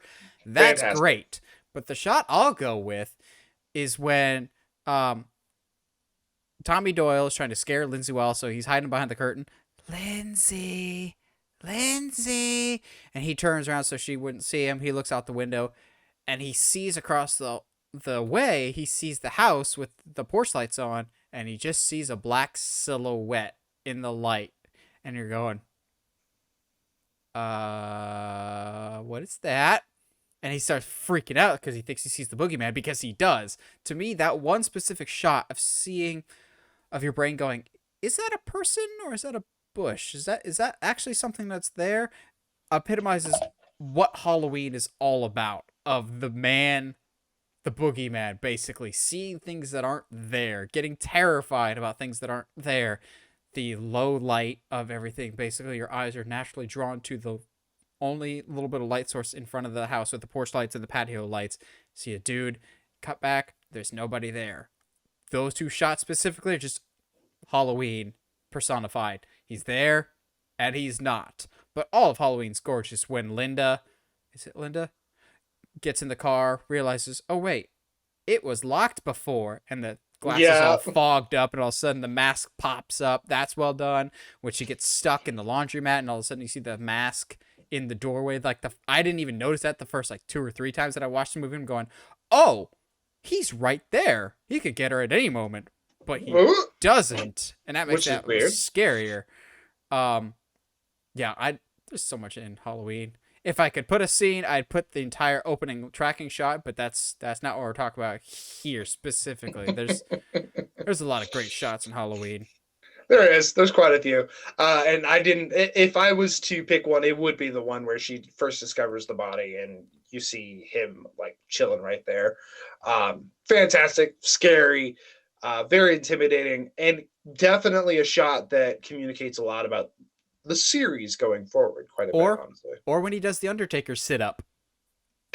Yeah, let's do that. Yeah, why not? Except I like it best when he stamps on a drone. I like it best in H2O when he knows he's facing the wrong way, so he has to scoot his butt backwards to flip over on camera because idiot guy doesn't know to land your back or your stomach, and purred at her during filming. I'm going, just why? If you haven't heard, the dude that played Michael Myers in H2O really did not get it. He had not seen any of the previous movies, so he's like, Michael's like, he's like a cat stalking his prey. So cats purr when they're about to attack. So he would like purr at Jamie Lee Curtis. I'm like, what is your problem, dude? Why are you weird? Why are you weird, man? Just stop being weird and fix your mask, because that's a terrible mask. You have one horror movie left, right? Yeah. I personally prefer when Busta Rhymes does a spinning wheelhouse kick. That's my favorite Halloween moment. Trick or treat. Trick or treat. Like, that's such a great line. You can't deny. Mine is actually going to come out of left field. A movie that we don't talk about quite a bit, but that's more or so because there's no question that it's a good movie. Silence of the Lambs has some fantastic shots. Not where I thought you were going with that, which means I have an honorable mention, but you can say Silence of the Lambs because you'll agree with my other shot. Oh, I guarantee it. But there's a lot of really cool scenes. From when it's that wide facing in to Lecter's cell. Let's call it a cell. And he's like, you see everybody looking, and that whole conversation that happens. Good morning. Good morning, Clarice. The wide of the basement for Buffalo Bill. There's a lot of really interesting things. For me, it happens in the climax of the film. I've noticed that I like a lot of like the pinnacle emotional moments. It's when Hannibal finally gets his meal, and it pans out, and he's like enjoying the music. And there's a dead officer right behind him, and he's like sprayed out like a. Oh, I thought you were talking about the shot where he's sprayed out on top of the cage. I mean, there is that shot. There's that shot, yes, but like just like him enjoying, and like face is just covered in blood, and he's like enjoying the music like a normal human being in a situation that is not okay. He's obviously just killed that man by eating him. But like, yeah, like there's a lot, dude. If anybody wonders, like, hey man, I need more screen time to get a better performance out there. My dude, Anthony Hopkins is like total of like what 15 minutes of screen time and got like 9 Oscars. Like, get out of here. So, I'm glad this jogged my memory, or else I would be genuinely mad when I listen back to this later. All I need to say is 3 simple words, and Josh will know immediately where I'm going with this. 1 hour photo. Let's go, baby. Oh dear God. So I almost thought the scene where we first see Sai's apartment and he's just sitting in a chair with a wall full of other people's photos, that's creepy enough, but there's a dream sequence that is so disturbing. It's not necessarily violent in nature. It's basically like a Walgreens or a CVS, which is scary enough as is, but it's pitch black, pitch white, actually. There's nothing in the aisles. It's completely clear. It's almost like that dream sequence when Harry Potter dies in 7.2. That he like kind of goes to this like in between. It's a lot like that with Robert Williams in all white covering his eye. No, his eyes aren't covered. His eyes are closed.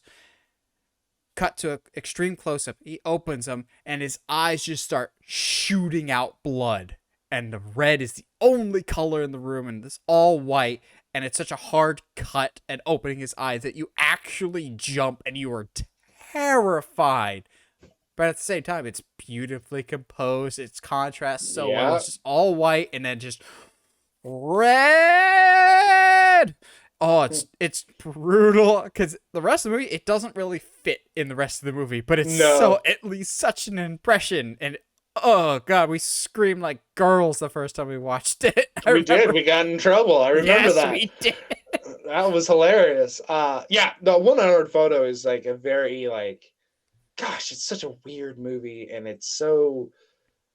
I don't know how to describe it in actual words. Like 1 hour photo is a rare performance from Robin Williams, and it's definitely like if you haven't seen 1 hour photo, which by this point I don't know how you haven't heard of it, um, definitely check it out. All right, so you want to go into Star Wars? Yeah. Let's So do I that, have dude. three Star Wars moments. Obviously, I don't like sand. That's got to be the best moment ever. Obvious. I mean, it's a pretty looking scene. No. It's not on my list, but honorable mention to begun the Clone Wars have. And you see the close up of one of the clone troopers, and you see the thousands upon thousands Oh, that's behind yeah, him. yeah, That's yeah. a cool looking shot. But for me, I'll start us off with the obvious one, binary sunset. You can Oh, that is good. you Yeah. can either have there's two shots you can choose from. You can have the wide shot where you see the binary sunsets and you just see Luke with one leg up looking over the horizon, or you can see the close up of him and you actually see his face looking off in the distance. Either way, you get the whole story from those two shots right there. Um, I'm gonna go though with what I maintain is the most underrated shot in the entire Star Wars franchise that doesn't get nearly enough love. I love The Force Awakens so much, and I think it doesn't get enough love because the rest of the trilogy didn't pan out, but Force Awakens still ends up being a excellent return to form for Star Wars. And while I have some issues with the final fight between Rey and Kylo, basically Mhm. Rey just believe in the heart of the cards and wins.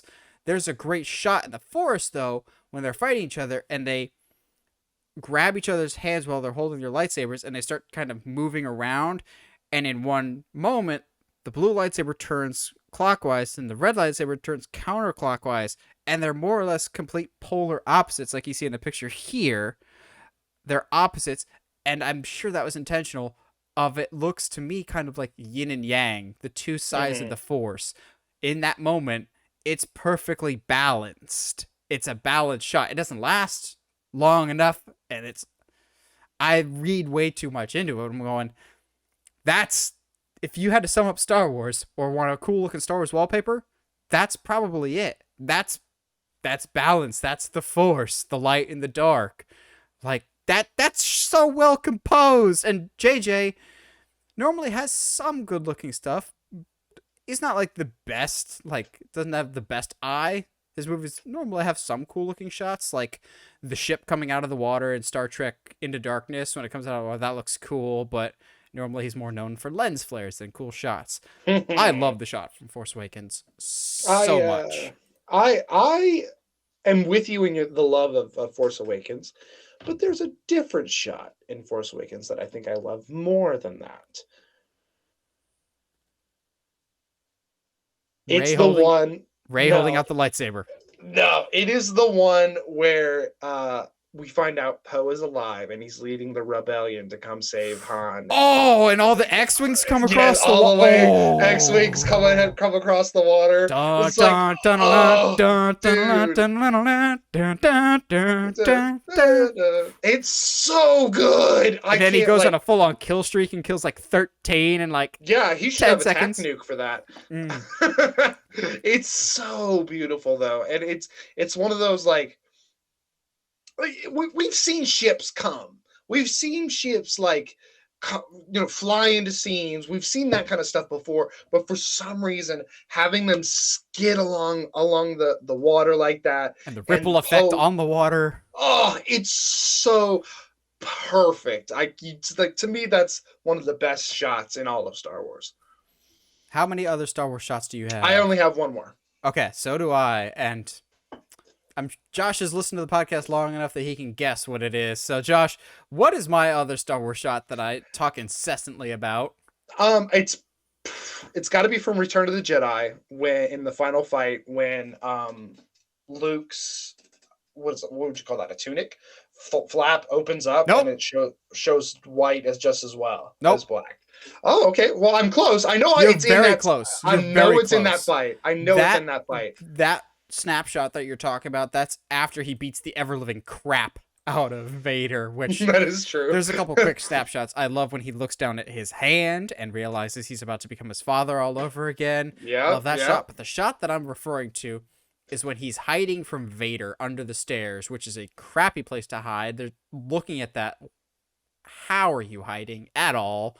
But he's hiding under the stairs, and half of his face is in the light, and half of his face is in that deep blue shadow. Yeah. In that moment, half of his soul, more or less, is in the light, and half of his soul is in the dark, of that contemplation of what side is he going to take. Is he going to fully embrace his darkness like his father did, or is he going to continue to stay in the light? That one shot epitomizes the entire original trilogy of the light and the dark. What wolf do you choose to feed? Like, but it's so well composed. What is that from? That's the New Mutants is what I know it from. Oh yeah. But that's just a fable in general of which wolf do you feed? Yeah, it is. I personally like the shot better of the first time Luke and Vader come into contact. Cloud City? Yeah, in Cloud City, right when he's like, you're powerful, but you're not a Jedi yet. And they're just kind of testing each other's lightsabers. The way the shot's framed, the colors, the way that both characters are in shadow, and all you really see is the lightsabers. It's such a gorgeous shot, still to this day. There's a lot of stuff, really, really cool stuff. Before we move on, like a lot of really cool stuff in the prequels as well. Like I don't want to negate them. Darth Maul's intro. I mean, there's that, but like that higher shot, that God shot, I think is what you would call it, in 3, when you just see all these ships converging over Coruscant in the opening, like fantastic, beautiful. There's a lot of really, really good stuff. Seeing the Gungan City for the first time is like it's pretty cool. Like you can't deny. Seeing Naboo for the first time in general was like it's a beautiful shot. But yeah, like I don't want like Star Wars is one of those. There's a lot of scenes that pop out at me. I think you and I talked briefly about through texting of like Lord of the Rings is a gorgeous movie, but like it doesn't have scenes that pop out at you as much as maybe seeing Riverdale for the first Riverdale. Oh my God! I thought you were about to compare Lord of the Rings to CW's Riverdale. I was about to be very concerned for Josh's sanity. All of a sudden, Dylan Sprouse is going to be playing Aragorn, and all he wants is a cheeseburger. He just wants a cheeseburger. Jughead. That's Jughead. He plays Jughead. Oh, okay. That's fine. How do I know more about Riverdale than you? I don't care. Like, I know a lot about the comic Archie because I used to watch. Heck yeah, dude! Jughead was the best. I used to read so much Jughead. Absolutely, he's absolutely a stoner. There's no way he's not, bro. I need a Jughead Shaggy crossover. Not Archie and Scooby Doo, just Jughead and Shaggy. Maybe throw some Scooby and Jughead to be like, am I imagining this or what? Nah. Speaking of superheroes and Scooby Doo, I don't know where the segue is. That works for me. No, that works for me. Scooby Doo on Zombie Island is the most terrifying movie of all time. I'm just gonna throw that out there before we move on. Actually, watch this segue. Both Scooby Doo and some superhero movies are animated. And one that's animated and criminally underrated that we probably could have talked about earlier when we talked about Disney stuff, Big Hero 6. Y'all, why do people sleep on Big Hero 6? Stupid Frozen got all the shine from Big Hero 6. Big Hero 6 is fantastic, and I'm still pissed we never got a sequel. I know we got a sequel series. I watched it. It's fantastic. But one shot in particular, it's genuinely, I think, one of the most beautiful shots in any movie, period. And I love it so much. Like, I have it as a wallpaper from time to time in a rotation with others. But it is after Hero and Baymax fly for the first time through the bridge and everything else, and they've had their big exhilarating fun, and then the two of them just sit next to each other on top of one of the big blimps, and you just get this wide shot of the blimps and the bridges, and you're going, oh, that's just pretty, like vibrant pinks and blues, and you get these little characters off on the side. And maybe it's like my love of Iron Giant, but I love the kind of boy and his dog model, or boy and his oversized robot, which is an oddly specific cliche that comes up a lot. Real Steel, Iron Giant, Big Hero 6. So Josh has a thing for animal stories. Stop! No, we're not bringing up Josh as a furry. No, we're not. That's not something. And I have a thing for human robot friendships. But that shot is so good of the two of them sitting on the blimp together. Hero is actually happy for the first time since the most unjust death in Disney history. How dare you kill Tadashi? Almost forgot his name. Wow. I was like, you could be upset as you want. Tadashi should have lived. Tadashi was fantastic. But that's shot... exactly why he has to die. That shot is so gorgeous. A lot of Big Hero 6 is just beautiful. Like when they're in the... what I always kind of looks like the inside of like another dimension or whatever, when Baymax sacrifices himself, the inside of that when he's floating away, that looks gorgeous. You're seeing all the nanobots assembled with the honestly one of the coolest looking villain designs ever. Love that aesthetic. But Big Hero 6 has some beautiful shots, but the one when they're on top of the blimps, that's my jam. That's your jam, huh? That's my jam. There's a lot of shots of, what is it, San Francisco? San Francisco, yep. San Francisco. That I just like, I want to live here. Like, this seems like such a cool place. Like, Josh just wants to spend time with the ant. I mean, that's not wrong. She makes wings! Like, yeah. So anyway, let's talk about other. Let's talk about a different animated superhero movie, Into the Spider-Verse. I would have been surprised if you hadn't brought it up at all. Yep. I personally, one moment in particular. Yeah, absolutely. Although that's not to say there's a lot in this movie to love. The art bagel style, joke. The bagel joke. I love the bagel joke so much, which I think a lot of people have missed the bagel joke because it's so subtle. Great. For those that don't know what we're talking about, in Into the Spider-Verse, when they steal the hard drive and Peter's just like, good news, you don't have to save the monitor, and chucks it. They're in the cafeteria. Peter B. Parker picks up the bagel. He's about to eat it. And they're like, wait, you're not supposed to be here. They all aim the guns. They start running. And Peter chucks the bagel over his shoulder. And it hits one of the attendants in the head. And when it does, it just says bagel and pop-up text. And I'm like, that's so clever. I love that. So it's such a good sight gag. It is. But what's your moment? I'm curious to see if we have the same or not. So, but there's a lot of moments, like when they're both finally swinging through the forest. Fantastic, beautiful, love it. Seeing the other universes, there's a lot of really cool scenes in those. Nicolas Cage. Nicolas Cage.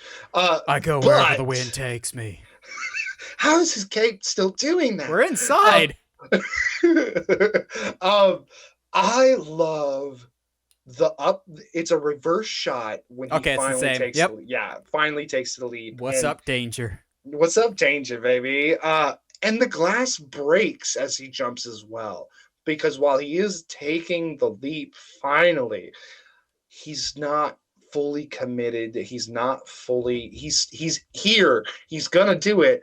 But there's still always going to be that little bit of reservation for him. And that's just but like, gosh, it's such a cool shot, especially when they pan out and you can see him and fall. He's like slow motion. He's slow motion. It's like falling, but he's rising to his destiny. Can't stop me now. And you're like, yeah, let's go. Yeah, you can't. Let's go. So good. Staying on the Spider-Man train, we're going to talk about one of Josh's most underrated movies of all time, the first Amazing Spider-Man. I will say, both the Andrew Garfield Spider-Man movies have fantastic cinematography. Like the opening shot of Amazing Spider-Man 2 when he falls from Dude. Where is he falling from is my question. So here's the thing though, like after playing Spider-Man, like the video games for so often, you just swing up and fall from places all the time. Oh, yeah. So just because Dude. you can't, so I get it now. I would be lying if I said I didn't turn on Spotify when I'm playing that Spider-Man game. Go to the tallest building, put the Amazing Spider-Man skin on, just to fall and get that dun dun dun dun dun dun dun dun. I do wish they had the Amazing Spider-Man 2 skin in the game. Maybe in the next one. Prefer that one. Oh yeah, I think we're getting the weird. I think we're getting the weirder skins next game, and I'm really excited about it. Bring in the metallic one, you cowards. Yeah, I don't like the homemade basketball suit, but the one I'm specifically talking about is the final shot of Amazing Spider-Man when he's swinging towards the camera, and it's like a nice 3D effect. He's got the signature Spider-Man pose with the moon in the background. I'm like, ooh, that's Spider-Man. But also, I remember seeing it with my dad in 3D, and it's one of the first and only times I go, oh, wow, that's actually 3D. Well done. Like, it was popping off the screen. It was such a cool shot. Either that, or when he's in the little, the crane, and he's, like, getting ready to do the slingshot thing. Yes! Kind of steals a method from Luge, basically, and just springs out. I'm like, oh, that looks cool. But the final shot of Amazing Spider-Man, or honorable mention, No Way Home, just the final 2 minutes in general. Just take your pick with those. You can't. No. Freeze it when he's sliding on the rooftop with the snow, and we finally get to see the suit for the first time. All right. Or when all three Spider-Men are swinging together. That to me is the best. When all three of them start swinging in sync, I was like, "Oh, this is something I didn't realize I needed." I was so against this, but now I can't live without it. Yeah, absolutely. Going back to Amazing Spider-Man, for me, I think my favorite shot in Amazing Spider-Man, the first one, is when he is limping because he got shot in the leg, and turns and he sees all the cranes moving. I love that. Are you kidding me? It makes no sense. It doesn't make sense. How are they helping? How are they helping? Like, at least they're trying to recreate the New York loves him like they did in the first Spider-Man. The only difference is that had more emotional resonance because it was right after 9/11. And also, they're actively throwing stuff at Green Goblin to distract him. If those cranes aren't there, he just webs the side of a building, which is already there. Like, this isn't a big thing. This isn't a big payoff. They're not actually helping. They're just like, we help too. That's like putting your name on a group project and saying you did the work. They didn't actually do anything. I think what's crazy to me about the craziest thing is the dad or whatever that is like starts that whole thing. First of all, the only thing I had seen him in before that movie was Criminal Minds, and he plays like a really terrifying killer. Like, I was like, is he bad? I don't get it. Is he gonna kill somebody? What's gonna happen here? Oh man. But yeah, like I appreciate you acknowledging my Amazing Spider-Man. It's cool. That cool shot. Now let's continue acknowledging Josh. By acknowledging what was, until recently, his favorite MCU movie, Thor Ragnarok. Okay. It was your favorite. I know Shang-Chi is your favorite now. Oh, yeah, absolutely. Thor Ragnarok. That's not even that. It's not a conversation. That's not even a question. Thor Ragnarok has one of the coolest shots of all time when Thor realizes you're not the god of hammers, you're the god of thunder, and brings the whole lightning down. And then the shot in particular is the slow-mo shot of all of the undead armies of Hela trying to crawl over themselves as Thor is, like, slowly descending down with Immigrant Song by Led Zeppelin playing in the background. You're just going, that's a gosh dang painting right there. That looks like old school paintings of, like, armies going at a god, because that's essentially what it is. And I remember in that moment going,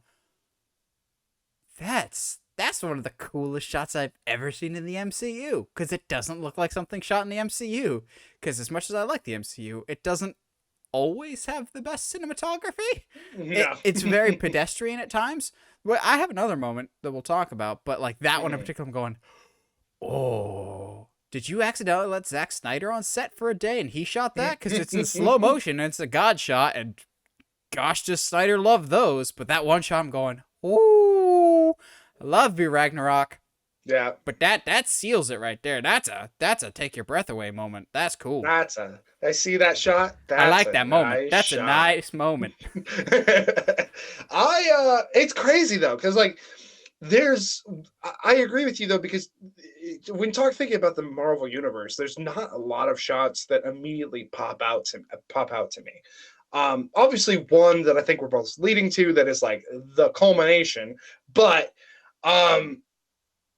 there's a shot that like I don't know why it's stuck with me for so long, but in Black Panther, when Killmonger takes over and burns all the flowers, and he's standing there in that temple, like all on the flames, like just like, yeah, like screw all of y'all. I was like, this is literally like, I don't even, that was the moment for me in the movie where I was like, you know what? I don't know what this means for the world, but I don't care if Black Panther comes back. Killmonger's my dude now. Like, I don't care. Like, I know he's a villain. I know you he's weren't like, alone in that. Yeah, like he has so many good points and such an interesting character. Like, and that moment, see it, I was like, oh, and he's cool? Oh, okay, cool. Yeah, I'm on board. Let's go. I got two more. How many more you got? In total, two. I have one DC and one Endgame. I mean, same. I wonder what Marvel movie you're talking about, and I wouldn't be surprised if it's the same moment. What's your Marvel moment? Endgame, obviously. It's the when Cap is facing down Thanos' army. That big wide. It's impossible to not like that shot. It's such a cool shot. It feels like a Renaissance painting at times. Like it's so cool. I know some people will be like, oh, but like when Cap gets the hammer, yeah, that's a cool moment. But in terms of like basically personifying what makes Captain America special and makes him the guy in the Avengers is that shot of would I have liked to have seen I could do this all day when he's facing down Thanos? Yes. But I think that image basically tells that story without saying it of tightening the shield and seeing all these armies completely covered in darkness, but seeing the one ray of light finally coming through because, okay, all seems lost, but there's still at least that little sliver of hope out there because Cap refuses to die and refuses to give up in that situation. They have the high ground even. Like, it just looks bad for Cap. Don't do it, Anakin. I have the high ground. Portable high ground. So good. But that shot is so beautifully composed with colors, with the light source. That's a masterpiece right there. Going, ooh, that's a gorgeous shot. Now I'm very curious to hear what your last one, your DC one is. Oh yeah. So real quick before we leave that moment, it is one of the only shots from the Marvel universe that I would be willing to get a giant like poster of and put it up on my wall. Like I'm just thinking of like a big like 5x10 of just like that's like, oh, that's so gorgeous.